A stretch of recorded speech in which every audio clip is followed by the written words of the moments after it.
It is no question that the biggest need the Vikings have right now is at the offensive guard position. Yes, the worst part and what held us back the most in the 2020 season was the defensive line.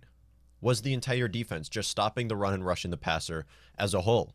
That is what held us back the most. But why was that? It was because of injuries. We didn't have Danielle Hunter all season. We didn't have Anthony Barr for 14 out of 16 of the games. Michael Pierce opted out of the season. The biggest need is at the offensive guard position, especially when you take a look at this Vikings team right now. I mean, last year we had Dakota Dozier starting at left guard. He started all 16 games. I don't know why they kept letting him start all 16 games.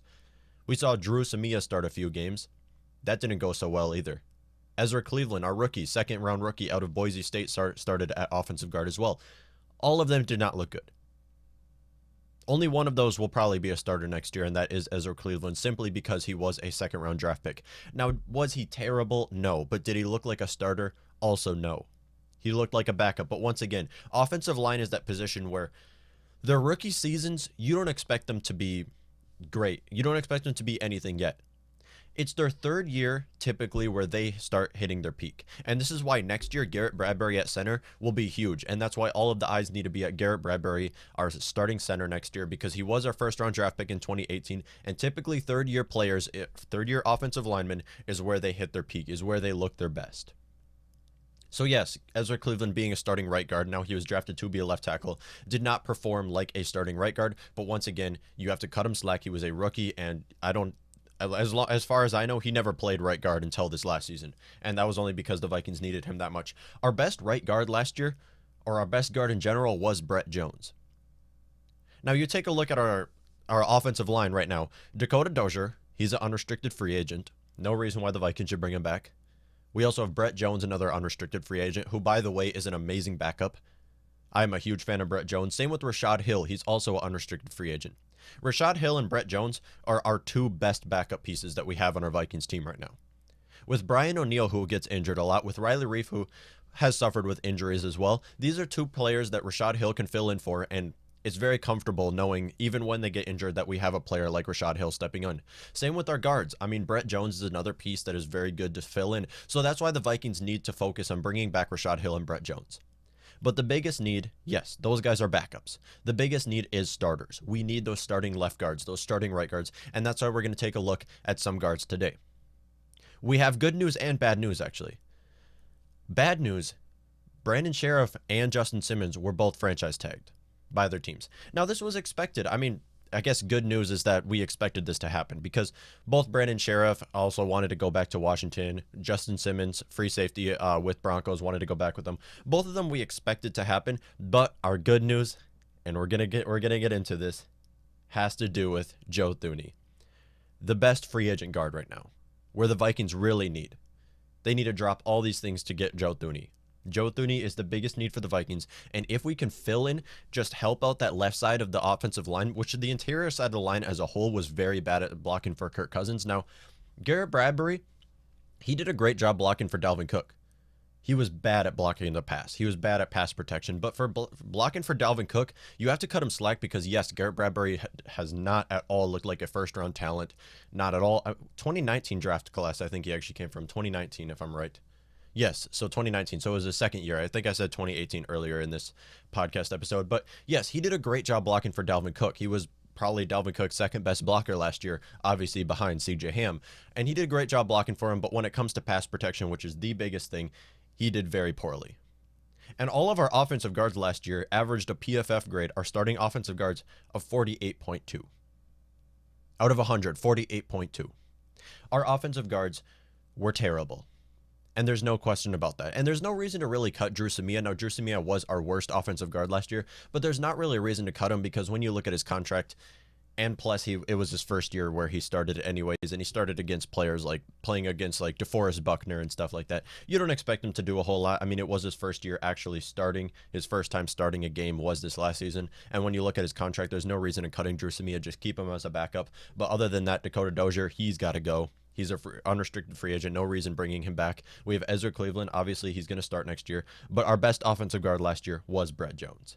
And we're going to take a look at some potential offensive guards that the Vikings can look at for this free agent market because this is the biggest need. And in all honesty, I'm pretty excited because this is a good offensive guard free agent class for the Vikings to be looking at. It couldn't have, well, what could have been better is if the Washington football team did not actually franchise tag Brandon Sheriff, but this is something we expected to happen anyways. So first, let's take a look at Joe Thune. Joe Thune, left guard out of the New England Patriots, is not expected to return with the New England Patriots. Per Adam Schefter, as of this morning, date of recording is 3/9, time is exactly 9 a.m., and as of just last hour, Patriots are not expected to use their franchise tag on offensive guard Joe Thune as they did last year per sources. Joe Thune is expected to hit the free agent market this year, per Adam Schefter, and when Adam Schefter tweets something out, you know it's legit. I am so excited to see if the Vikings can get Joe Thune.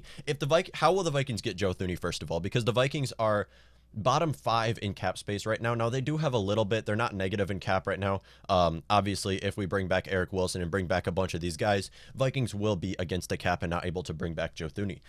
Honestly, let go of Eric Wilson. Let him walk. Let Anthony Harris walk. I know I hate to say it. I don't want to see Eric Wilson and Anthony Harris go. But when it comes down to it, they don't hold as much value as Joe Thune would for our offensive line.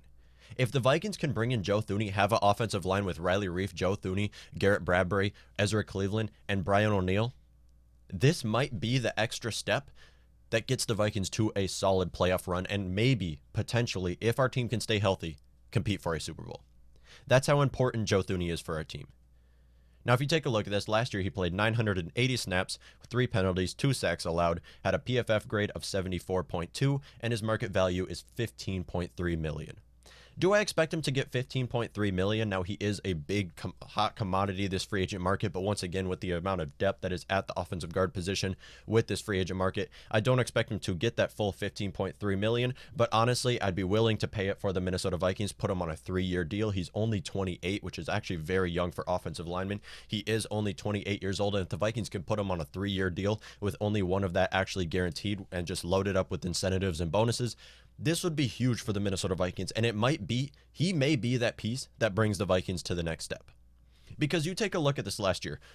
Yes, defense held us back the most, and special teams was very bad too. Vikings are really looking to special teams this offseason, and defense, obviously, it was a lot of injuries. But when it comes down to our offense, what held the offense back was the interior side of the offensive line.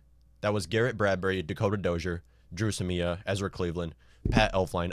There is so many people who started at right guard and left guard last year. I can't even count. Vikings have cut Pat Elflein since then, and they're letting go of Dakota Dozier now. Also, we have Brett Jones and Rashad Hill as free agents, so it's not looking very good right now. But if the Vikings can sign Joe Thune, bring back Brett Jones and Rashad Hill, this will stack up the Vikings' offensive line, and it might be that step that gets the Vikings to the next piece.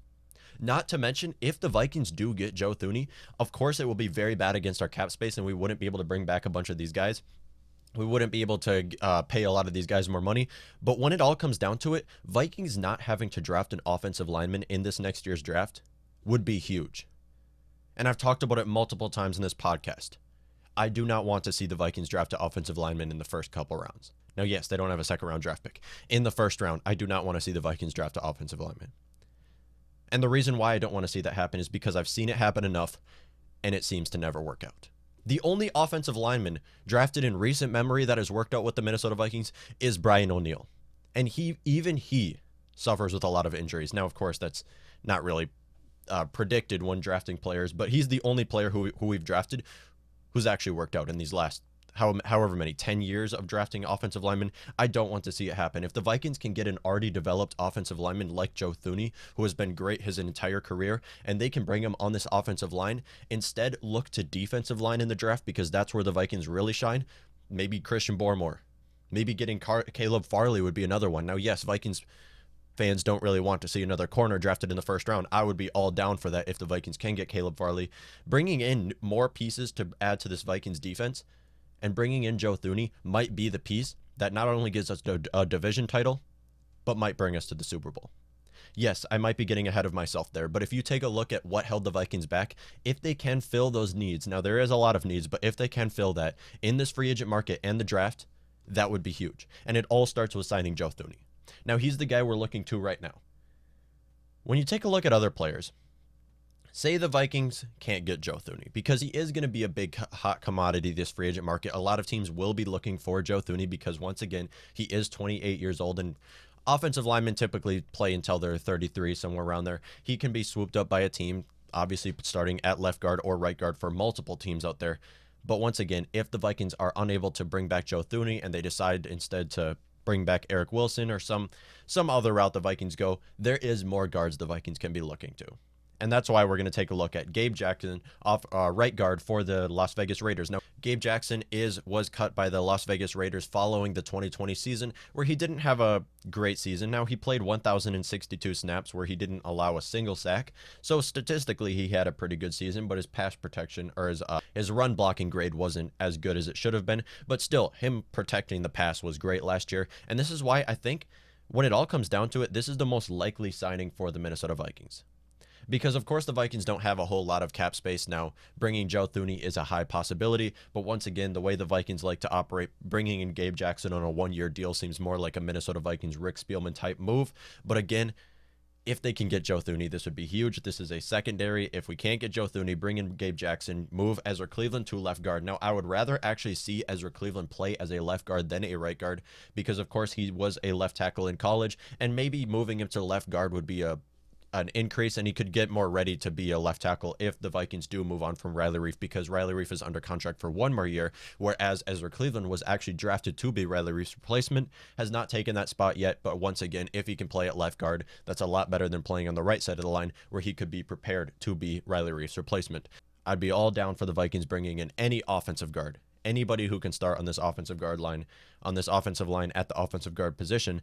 And that's why next up we're going to take a look at Nick Easton. Nick Easton obviously recently played with the Minnesota Vikings, played 2 years with the Vikings, and then was traded to the New Orleans Saints, whereas I don't know if I want to see it happen. Now, he has played under this offense so far, so I guess it's a possibility. It is a possibility. He didn't have the best season. Now, he was one of the worst players on the Saints offensive line. They've invested a lot into their offensive line. And you look at how they've protected for not only Drew Brees, but Teddy Bridgewater the last year. We've seen even Jameis Winston this last season. We've seen Taysom Hill. Their offensive line is doing very well because of how much they invested into it, and they've been hitting on offensive linemen. So that's why they did cut Nick Easton following the 2020 season, whereas the Vikings can possibly bring him back. Now,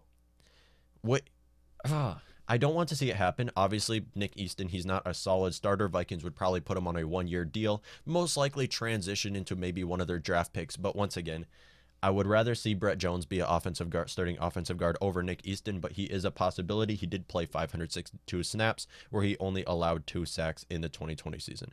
And then this next player, Lane Taylor. Now, Lane Taylor is a player who I don't know if the Packers will be letting him go. Now, Lane Taylor missed a majority of the 2020 season, 15 out of 16 of the games. The only game Lane Taylor did play was actually against the Minnesota Vikings week 1, where he did get injured, so he only played 63 snaps, had a PFF grade of 81.6 in just his first game. His market value is approximately $8 million. So he would be our starting right guard if the Vikings do sign Lane Taylor. It would likely be on a one-year guaranteed deal with a lot of incentives as well. So if the Vikings do bring in Lane Taylor, now I don't know if he'd be willing to play with the Minnesota Vikings. Obviously, he's been playing 13 seasons with the Packers now, so playing with their arch division rival, I don't know if that would be necessarily what Lane Taylor would want. But if he's down, I mean, we can take all the offensive guards we need, and bringing in him would be very helpful for this Vikings team. Moving him to right guard, obviously Ezra Cleveland being our starting left guard, and then this offensive line would look good. So let's take a look at how I think this offensive line will look in the 2021 season. We would obviously have Riley Reiff under contract for one more year at the left tackle position.